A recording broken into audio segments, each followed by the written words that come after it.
y hoy estamos de manteles largos. Tenemos un gran invitado, un gran amigo y un excelente periodista de investigación. Lo conocí hace muchísimos años y tengo el privilegio de presentarles a Juan Vélez Díaz, y quisiera yo presentarlo como se debe.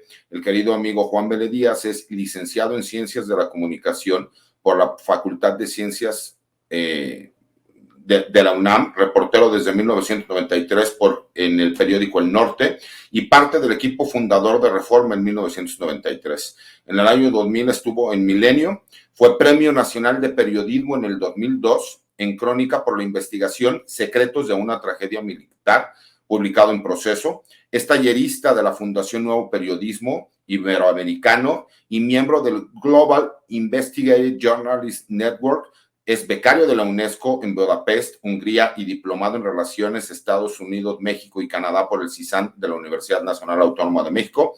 Dentro de los textos de su autoría se han publicado en 5 antologías. Asimismo, es autor de 2 libros de investigación sobre las Fuerzas Armadas. El primero de ellos es El General sin Memoria, el cual es una crónica de los silencios del Ejército Mexicano y que fue publicado por la editorial Debate en el año 2010. Y Jinetes de Tlatelolco es un retrato del general Marcelino García Barragán y otros retratos del Ejército Mexicano, publicado por Proceso en el año 2017. Actualmente es director regional de la organización de la OEM en Sinaloa. Mi querido Juan, ya sabes, aquí no hice una presentación tan debida como se merece, pero te saludo, mi querido Juan. ¿Cómo estás? Buenas tardes. Buenas tardes, mi estimado César. Qué gusto acompañarte en tu espacio. Ya había escuchado por ahí, había visto en las plataformas que tienes tu espacio en YouTube. Bienvenido, gracias, y pues gracias por la invitación. Al contrario, Juan, fíjate, me gustaría que la gente supiera un poquito cómo nos conocimos tú y yo en aquel lejano 1997, para que la gente lo pueda ubicar. El buen Juan Vélez Díaz trabajaba en aquel momento para el periódico Reforma. Gracias a Dios ha mejorado, ¿no? En cuanto al cambio de línea editorial que tuvo Reforma hace algunos años, y él fue de las primeras personas que realizó una investigación y una entrevista cuando se da a cabo la detención de mi señor padre en febrero de 1997. Y a Juan Vélez Díaz le toca, después de que fui secuestrado por personal militar, ir y realizarme una entrevista en casa de mi abuela, no sé si lo recuerdo, mi querido Juan, y a partir de ese momento nos conocimos, empezamos a tener contacto, y él hasta el último día en que mi padre estuvo vivo, siguió realizando las investigaciones para seguir cubriendo la nota. ¿Recuerdas todo eso, mi querido Juan? Claro que sí, mi estimado César, y bueno, haces la acotación respecto a la empresa periodística donde comenzamos nuestra carrera en Monterrey y que en el año 93 debutó como Reforma allá en la Ciudad de México. Para nuestro auditorio, Reforma ha tenido distintos ciclos periodísticos. No es el periódico de hoy día, no era el periódico que hoy es.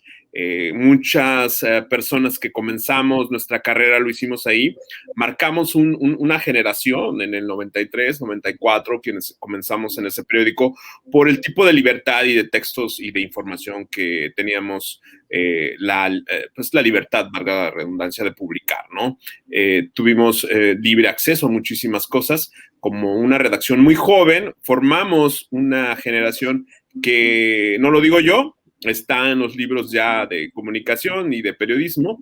Formamos una generación que cambió la prensa escrita en México, ¿no? El tema es de que al tiempo, pues yo salí de ahí y sí, un año antes de salir de ese periódico, pues comencé a darle seguimiento al caso del general Gutiérrez Rebollo, y que, pues bueno, entre las entrevistas, muy bien como menciona César, en ese momento, pues casi corriendo detrás de la información, y siempre, pues bueno, con los ojos encima, ¿no? De muchísimos pues lectores, de las audiencias que seguían con interés lo que estaba ocurriendo alrededor del caso Gutiérrez Rebollo.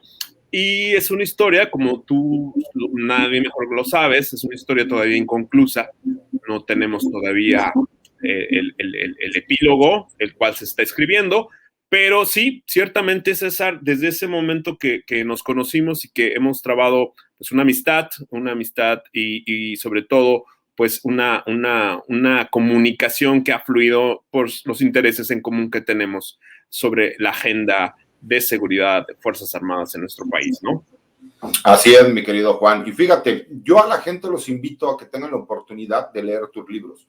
Yo soy un gran fan, incluso yo te he insistido mucho que ya tienes que escribir otro libro, que desde que te volviste fifí, ¿no? Ya cuesta trabajo el que tengas el tiempo para deleitarnos. A mí los dos libros me fascinan. El General sin Memoria, que habla de este general que es el Popeye, que se los juro que se van a enamorar del personaje como tal, porque tienes aparte una narrativa crónica muy, muy sabrosa, muy buena, que incluso me desespero porque quiero terminar de leer el libro y cuando lo termino de leer me dan ganas de volver a iniciarlo. La verdad es que a mí el General sin Memoria me fascinó. Y Jinetes de Tlatelolco se me hizo no solo interesante, sino que me llamó la atención toda la información que publicas, que a lo mejor la gente no conocía, y que viene a dar incluso un punto de vista distinto al que muchos pudieron haber tenido. Yo a lo mejor por mi cercanía con las Fuerzas Armadas podía coincidir con ciertos puntos de vista, pero tú en ese periodismo de investigación lo realizas de forma tan directa, tan clara, tan sencilla, que aparte de ser libros que hablan de lo que pasa en la historia, es como si fuera una novela que te va enamorando conforme van pasando los capítulos y que necesitas saber qué es lo que continúa. Y esa es la parte que me gustaría invitar a la gente, que he recomendado tus libros varias veces, mi querido Juan, y que pues, nos platiques un poquito de esos bebés y cómo te tardaste en poderlos llevar a cabo, ¿no? Bueno, el primero que mencionas, el General sin Memoria, que es la historia del general finado, Salvador Rangel Medina, general de división. El pretexto es el personaje. En realidad, se trata de una historia no contada hasta ese momento del ejército, por eso el subtítulo, Los silencios del ejército mexicano, a partir de un oficial que es de los primeros que se formaron en el colegio militar, en el ejército profesional que vino tras el triunfo de los generales en la revolución del Grupo Sonora y que dieron pie al nuevo Estado mexicano, el Estado postrevolucionario. Dos de las instituciones que se crean a partir de la instalación de la presidencia de la República es uno, el ejército, y otro, el partido oficial. Y bueno, en esto de la creación del ejército mexicano, pues había muchas cosas académicas, había poco trabajo periodístico, sí, era un trabajo publicado hasta antes del 2010, que era mucho para las aulas, los cubículos, para los especialistas, y yo sentía que había una carencia, un vacío respecto al gran público, o sea, al lector en general, ¿no? Decirle cómo es ese ejército que desfilaba cada 16 de septiembre, cómo es esos hombres de uniforme que cada 19 de febrero le juran lealtad al presidente de la República, cómo es esos militares que se llenan de medallas y de honores cada 20 de noviembre, el día de los ascensos. Y pues, me pareció interesante que la figura de Salvador Rangel Medina, quien es el General sin Memoria, el que da título a este libro, me servía para ilustrar 60 años de historia, casi más de medio siglo, ¿no? Él, a través de su vida, hecha en las trincheras, hecha en el campo, un hombre de pueblo, un hombre que era de San Luis Potosí, tuvo la oportunidad de estudiar en la secundaria, que para esos años, los años 30, era pues ya algo, ¿no? E ir al colegio militar, ¿no? Formar parte de una generación, de una antigüedad, de una camada de militares que dieron forma al ejército mexicano en las siguientes décadas, ¿no? Él es contemporáneo de varios de los grandes militares que ayudaron a conformar lo que hoy es la institución, y él precisamente a través de su carrera, pues tuvo varios episodios que sirven para explicar lo que ocurrió en México en los últimos 30 años, ¿no? Los últimos 40 años. Él es un personaje clave para entender la guerra sucia en México, ahora que esta semana el presidente de la República, López Obrador, dio a conocer la instalación de la Comisión de la Verdad para los crímenes cometidos durante la guerra sucia en los años 70, principios de los 80. Este testimonio de General Rangel Medina es clave para entender ese periodo de nuestra historia reciente, ¿no?